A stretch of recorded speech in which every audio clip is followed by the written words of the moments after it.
சிறகடி காசை சீரியலில் பார்த்தீங்க அப்படின்னா இப்போ தான் சத்யாவை சிட்டி வந்து கடத்தி பெரிய பிரச்சனையாகி முத்து வந்து அவரை காப்பாற்றி வந்து கொண்டு வந்து எக்ஸாம் எழுத வச்சுருக்காரு.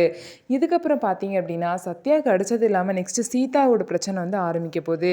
சீதா வந்து லவ் பண்ணுற டிராஃபிக் போலீஸ் தான் வந்து சீதாவுக்கு ஹெல்ப் பண்ணியிருக்காரு சத்யாவை கண்டுபிடிக்கிறதுல அப்படிங்கிற விஷயம் பார்த்தீங்கன்னா முத்து மீனாக்கு தெரிய வருது.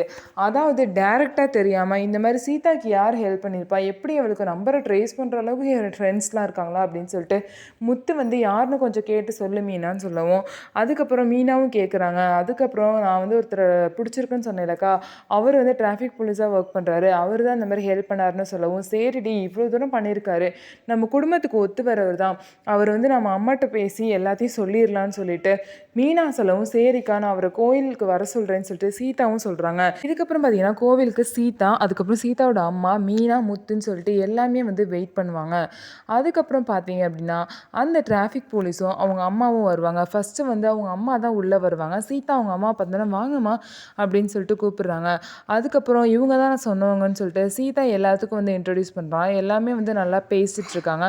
அதுக்கப்புறம் எங்கம்மா உங்கள் பையன் அப்படின்னு சொல்லிட்டு முத்து வந்து கேட்குறாங்க. இதோ வெளியே இருக்கான்ப்பா அந்த வந்துருவான்னு சொல்லிட்டு அவங்க வந்து சொல்கிறாங்க. உடனே முத்து வந்து சொல்கிறாங்க, சீதா வந்து ரொம்ப நல்ல பொண்ணுமா, அவள் எது செஞ்சாலும் வந்து யோசிச்சு தான் செய்வா, குடும்பத்துக்கு வந்து பிரச்சனை பண்ணுற மாதிரி எந்த ஒரு விஷயத்தையும் சீதா செய்ய மாட்டான்னு சொல்லிட்டு சீதாவை பற்றி பெருமையாக பேசிகிட்டு இருக்க நேரத்தில் அவள் பார்த்த மாப்பிள்ளை கூட அப்படி தான் இருக்கும், எங்கள் எல்லாத்துக்கும் பிடிச்ச மாதிரி தான் கண்டிப்பாக பார்த்துருப்போம்னு சொல்லிட்டு நாங்கள் ரொம்பவே நம்புகிறோம்னு சொல்லிட்டு முத்து பேசிகிட்டு இருக்க நேரத்தில் பார்த்தீங்கன்னா அங்கே வந்து இந்த டிராஃபிக் போலீஸ் வருவாங்க. வந்து அவங்க அம்மா பக்கத்தில் நிற்பாங்க.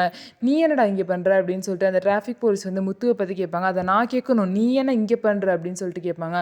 உடனே அந்த அம்மா வந்து சொல்லுவாங்க, இவன் தான்ப்பா என் பையன், இவனை முன்னாடியே உனக்கு தெரியுமான்னு சொல்லிட்டு முத்துவை பார்த்து கேட்பாங்க. முத்துக்கு உடனே ஷாக் ஆயிரும், என்னது இவனை தான் சீதா லவ் பண்ணுறாளா அப்படின்னு சொல்லிட்டு முத்துக்கு பார்த்தீங்கன்னா ஒரே பயங்கர ஷாக் ஆயிரும். மீனாக்கும் பார்த்தீங்கன்னா அதே ஷாக் தான். ஏன் அப்படின்னா ஏற்கனவே முத்து கூட நிறைய பிரச்சனையும் பண்ணியிருக்காரு, நம்ம பைக்கை வேற பிடிச்சி ஃபைன் போட்டிருக்காரு. இந்த மாதிரி ஒரு ஆளை வந்து எப்படி வந்து நம்ம சீதா கல்யாணம் பண்ணி வைக்கிறது, சீதா போய் இவரை லவ் பண்ணுறான்னு சொல்லிட்டு ரெண்டு பேருக்குமே ரொம்ப பேரதிர்ச்சியாக இருக்குது. இதுக்கப்புறம் அவங்க ரெண்டு பேரும் எப்படி ரியாக்ட் பண்ணுறாங்க, சீதாவோட மேரேஜுக்கு ஒத்துக்க போகிறாங்களா இல்லையா, இதுக்கப்புறம் என்ன நடக்க போகுது, சீதா யார் பக்கம் நிற்க போகிறா அப்படிங்கிறத பொறுத்து இருந்து பார்க்கலாம். நம்ம வீடியோ உங்களுக்கு பிடிச்சிருந்தா நம்ம வீடியோவை லைக் பண்ணிக்கோங்க. அதுக்கப்புறம் மறக்காமல் நம்மளோட சேனலை சப்ஸ்கிரைப் பண்ணிவிட்டு பாருங்கள்.